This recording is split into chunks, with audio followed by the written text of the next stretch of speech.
مسیح میں میرے عزیزو آپ سب ایک بار پھر سے سلامتی ہو۔ میں آج پھر کلام خدا کی کچھ باتیں شیئر کروں گا، اور آج کلام کا حوالہ ہے خدا ان کے زندہ اور ببرکت کلام میں سے زبور کی کتاب، اور اس کا 130 نمبر زبور یعنی کہ 130 نمبر زبور، اور اس کی ایک آیات سے واقعہ کرتا ہے۔ یہاں اس میں یہ لکھا ہے: اے خداوند، میں نے گہراؤں میں سے تیرے حضور فریاد کی ہے۔ اے خداوند، میری آواز سن لے، میری التجا کی آواز پر تیرے کان لگے رہیں۔ اے خداوند، اگر تو بدکاری کو حساب میں لائے تو اے خداوند کون قائم رہ سکے گا؟ پر مغفرت تیرے ہاتھ میں ہے تاکہ لوگ تو اس سے ڈریں۔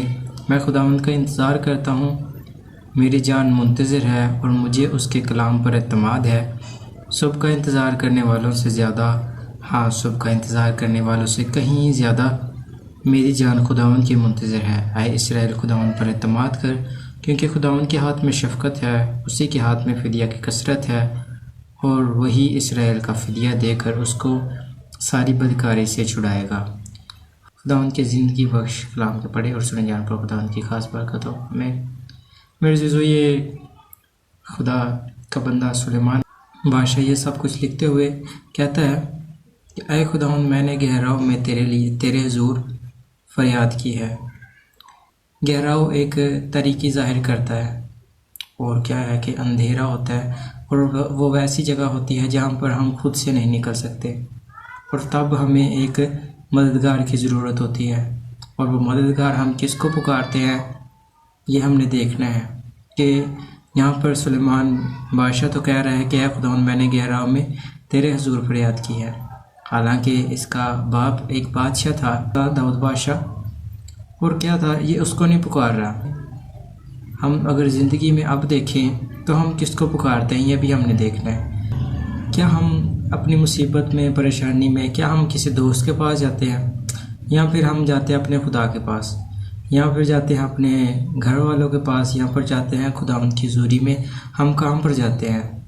خداوند کا بندہ سلیمان تو جا رہا ہے خداوند کی حضوری میں، وہ کہہ رہا ہے کہ اے خداوند، میں گہراؤں میں سے تیرے حضور فریاد کی ہے۔ خداوند کے حضور یہ دعا کر رہا ہے، خداوند کے حضور اپنی مناجات رکھ رہا ہے۔ اے خداوند، میری آواز سن لے، میری التجا کی آواز پر تیرے کان لگے رہیں۔ میں ایک خادم سے یہ چیزیں سیکھ رہا تھا کہ جو کان لگے رہے، میری آواز سن لے، یہ کیا ہوتا ہے؟ تو وہ یہ خدا کی حضوری میں ایسا نہیں ہے کہ ہم نے سن لیا اور اس کے بعد کیا ہے کہ اپنے دنیاوی کاموں میں لگے رہیں۔ خدا ہماری دعا کر سن کر اس کے مطابق عمل کرتا ہے جو ہم چاہتے ہیں، جو ہم مانگتے ہیں۔ تو خداوند کا بندہ سلیمان کہتا ہے خداوند، میری آواز سن لے، میری التجا کی آواز پر تیرے کان لگے رہیں۔ اے خداوند، اگر تو بدکاری کو حساب میں لائے تو اے خداوند کون قائم رہ سکتا ہے؟ ہم جانتے ہیں کہ اگر خداوند بدکاری ہماری حساب میں لائے تو ہم واقعی میں کھڑے نہیں رہ سکتے، نہ ہی یہ انسان تو بالکل بھی نہیں کھڑے ہو سکتے، کیونکہ داؤد بادشاہ یہ کہتا ہے مینو وچ گناہ دے جمے میری مائی، یہ والا زبور ہم گاتے ہیں۔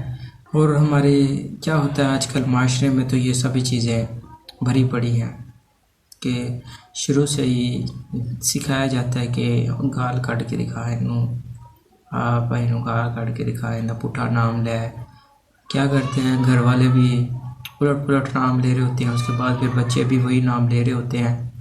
کیا ہو رہتا ہے؟ شروع سے ہی بچے سے ہی گناہ کو شروع کروایا جاتا ہے۔ آج کل تو اور بھی زیادہ آسان ہے کہ بچوں کو چپ کروانے کے لیے موبائل دے دیتے ہیں، اس کے بعد وہ ٹک ٹاک پہ، یوٹیوب پہ کیا دیکھتا ہے، وہی گانے، وہی ریلز، وہ سبھی کچھ دیکھ کر وہی کچھ سیکھ رہا ہوتا ہے، اور بعد میں وہی کچھ گا رہا ہوتا ہے۔ یہ کیا ہے؟ یہ خداوند سے بس دوری ہے، بدکاری ہے۔ ایک شروع میں جو کہ ابھی ماں باپ اپنے بچوں کو لیکس کی طرف بھیج رہے ہیں۔ خداوند کا بندہ کہتا ہے کہ اگر تو بدکاری کو حساب میں لائے تو اے خداوند کون قائم رہ سکے گا؟ کوئی بھی نہیں خدا کی حضوری میں قائم رہ سکتا اگر خداوند بدکاری کو حساب میں لائے۔ ہم آگے 4 آیت میں لکھے پر مغفرت تیرے ہاتھ میں ہے تاکہ لوگ تجھ سے ڈریں۔ اور میرے عزیزو، یہ خداوند کا فضل ہے کہ خداوند نے ہمیں معاف کیا ہے، اپنے بیٹے کا لہو دے کر ہماری سبھی بدکاری کو دھویا ہے، اور ہمیں ایک مخلصانہ زندگی دی ہے اگر ہم اس کے اوپر چلیں تو۔ یہ نہیں ہے کہ ہم گناہ بھی کرتے رہیں اور کہیں کہ ہم نجات یافتہ ہیں، ہم مخلص ہو چکے ہیں، ہم پاک ہو چکے ہیں، اور وہی بدیاں گناہ ہماری زندگی میں ہوں، تو میرے عزیزو یہ وہ نہیں ہے نجات جو خداوند نے دی ہے، بلکہ خداوند کا کلام ہمیں وہ کتے یا سور کہتا ہے جو کہ واپس سے وہی چیزیں کرتے ہیں جو کہ جن سے توبہ کی ہوتی ہے۔ لکھا گیا ہے مغفرت تیرے ہاتھ میں ہے تاکہ لوگ تجھ سے ڈریں، تاکہ لوگ خدا سے ڈریں۔ خداوند کا کلام فرماتا ہے میں خداوند کا انتظار کرتا ہوں، میری جان منتظر ہے اور مجھے اس کے کلام پر اعتماد ہے۔ میرے عزیزو، خداوند کا بندہ سلیمان آج جو ہماری زندگیوں میں یہ چیزیں ہیں تو ہمیں کیا بتا رہا ہے کہ میں کس چیز کا منتظر ہوں، تو ہمیں کس چیز کا منتظر ہونا ہے۔ لکھا ہے کہ میں خداوند کا انتظار کرتا ہوں، میری جان منتظر ہے، کس کی؟ خدا کی، نہ کہ اپنے باپ داؤد کی، نہ ہی کسی اور رشتہ دار کی، نہ ہی کسی بادشاہ کے اوپر جو ساتھی تھا، اس کا دوست تھا، نہ ہی اس کے پر اس کا بھروسہ ہے، بلکہ کس پر؟ خداوند پر بھروسہ ہے، اور مجھے اس کے کلام پر اعتماد ہے۔ میں ایک آیت آپ کے لیے پڑھتا ہوں، زبور 23 نمبر کی 4 آیت میں لکھا ہوا ہے، بلکہ خواہ موت کے سایہ کی وادی میں سے میرا گزر ہو، میں کسی بلا سے نہیں ڈروں گا، کیونکہ تو میرے ساتھ ہے۔ کون ساتھ ہے؟ خداوند ہمارے ساتھ ہے۔ اور لکھا ہے تیرے عصا اور تیری لاٹھی سے مجھے تسلی ہے۔ خداوند کے عصا اور لاٹھی سے مجھے تسلی ہے، کیونکہ یہ والی جو لاٹھی ہوتی ہے، میں اس کے بارے میں دیکھ رہا تھا، جو چرواہے کے پاس جو لاٹھی ہوتی ہے وہ کس طرح کی ہوتی ہے؟ جو پہلے تھی وہ اس کا ہک بنا ہوتا تھا اوپر سے، تو اس ہک سے کیا ہوتا تھا کہ چرواہا جو ہوتا ہے وہ بھیڑوں کو سیدھی راہ کی طرف لے کر جاتا، اگر وہ گہراؤ میں گرتی تو اس ہک سے پکڑ کر اوپر اٹھا کر ان کو باہر نکالتا تھا۔ ہمیں یہ امید ہونی چاہیے ہمارے خداوند سے کہ خداوند میرا چپان ہے، وہ مجھے کبھی بھی کسی راہ میں ایسی میں نہیں پڑا رہنے دے گا۔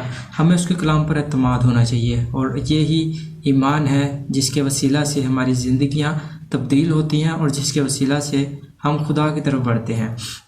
اور کیا ہے کہ ہماری مشکلات میں ہمارا توکل ہمارے خدا پر کیا ہے ہوتا ہے کہ صبح کا انتظار کرنے والوں سے زیادہ، صبح کا انتظار کرنے والوں سے کہیں زیادہ میری جان خداوند کی منتظر ہے۔ یہاں پر بات آپ دیکھیں، اوپر گہراؤ لکھا ہوا ہے اور یہاں پر اندھیرا لکھا ہوا ہے۔ جیسے اندھیرے میں ہم نہیں دیکھ سکتے، ہمیں ایک روشنی چاہیے ہوتی ہے کہ ہم کچھ دیکھ سکیں، اسی طرح خداوند کا بندہ سلیمان وہ بھی کہہ رہا ہے کہ گہراؤں میں سے اے خداوند میری مدد کر۔ اور اس کا جو ٹائٹل دیکھتے ہیں وہ لکھا ہوا ہے مدد کی التجا۔ یہ خداوند کا بندہ سلیمان اپنے خداوند پر توکل کر کے اس سے مدد کی التجا کر رہا ہے کہ خداوند مجھے بھی گہراؤں سے، اندھیرے سے نکال۔ صبح کا انتظار کرنے والوں سے زیادہ، صبح کا انتظار کرنے والوں سے کہیں زیادہ میری جان خداوند کی منتظر ہے۔ میری جان خداوند کی منتظر ہے، نہ کہ کسی اور کی۔ آج کل میری اور آپ کی جان جو کہ یہ سیلابوں اور یہ آفتیں جو آ رہی ہیں، ان کے درمیان کن کو پکار رہی ہیں؟ یہ ہم نے دیکھنا ہے۔ کیا ان کو دیکھ رہی ہیں کہ جو آ کر ہماری مدد کریں گے، ہمیں راشن دیں گے، یا کہ ہمارے خداوند پر بھروسہ ہے؟ اور ایک اور حوالہ جو کہ ہم جانتے ہیں کہ جس طرح ہرنی پانی کے نالوں کو ترستی ہے، اسی طرح میری روح خداوند کی پیاسی ہے۔ اور کیا ہے کہ میری جان خداوند کی منتظر ہے، خدا کا انتظار کر رہی ہے، مالک کا جو کہ آنے والا ہے اور ہمیں یہاں سے لے کر جانے والا ہے۔ اور اے اسرائیل خداوند پر اعتماد کر، کیونکہ خداوند کے ہاتھ میں شفقت ہے، اسی کے ہاتھ میں فدیہ کی کثرت ہے، اور اے اسرائیل کا فدیہ دے کر اس کو ساری بدکاری سے چھڑائے گا۔ ہمارا اعتماد، ہمارا توکل، بھروسہ، یہ سب کچھ کس پر ہونا چاہیے؟ یہاں پر تو اسرائیل لکھا گیا ہے، اسرائیل یعنی کہ خدا کے برگزیدہ، چنے ہوئے، الگ کیے گئے لوگ۔ اور خداوند پر اعتماد کر، آپ بھی خدا کے برگزیدہ، اپنے آپ کو خدا کی بھیڑ اور اپنے آپ کو خدا کے فرزند اور خدا کے لوگ، یہ سب کچھ کہنے والے ہیں، آپ بھی ہیں، یہ ہمارے لیے بھی ہے کہ خداوند پر اعتماد کر، خداوند پر اعتماد کریں، نہ کہ انسان پر۔ کیونکہ خداوند کے ہاتھ میں شفقت ہے۔ اگر کسی گناہ کی وجہ سے یہ سب آفتیں آ رہی ہیں تو خداوند کے ہاتھ میں شفقت ہے، اس کی طرف پھریں تو خداوند ان مصیبتوں پریشانیوں کو آپ سے ہٹا دے گا، کیونکہ شفقت اس کے ہاتھ میں ہے۔ تو جس پر چاہے فضل کر دے، شفقت کر دے، کس پر چاہے مہربانی کر دے۔ مغفرت خدا کے ہاتھ میں ہے، اور لکھا گیا اسی کے ہاتھ میں فدیہ کی کثرت ہے۔ فدیہ کی کثرت ہے، چھڑانے کی کثرت ہے۔ آپ کو ان چیزوں سے، ان آفتوں سے بچانے کی قدرت ابھی بھی آپ کے خدا کے پاس ہے، اور وہی اسرائیل کا فدیہ دے کر اس کو ساری بدکاری سے چھڑائے گا۔ لکھا گیا ہے اگر تو بدکاری کو شامل ہے تو اے خداوند کون قائم رہ سکے گا؟ لیکن یہ خدا ہی ہے جو کہ یہ فدیہ دے کر، یہاں پر اسرائیل لکھا گیا، میں پھر سے ایک بات دہراتا ہوں کہ یہ ہمارے لیے لکھا گیا ہے۔ ہم جو خدا کے برگزیدہ چنے ہوئے لوگ ہیں، الگ کیے گئے لوگ ہیں، یہ ہمارے لیے لکھا گیا ہے کہ اسرائیل کے وہی ہمارا فدیہ دے کر اس ساری بدکاری سے چھڑائے گا۔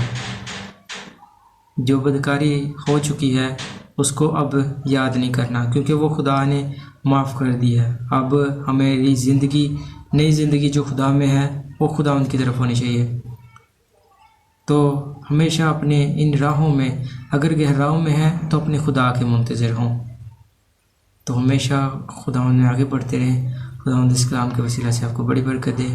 آمین، ہاللویہ، پریز دی لارڈ۔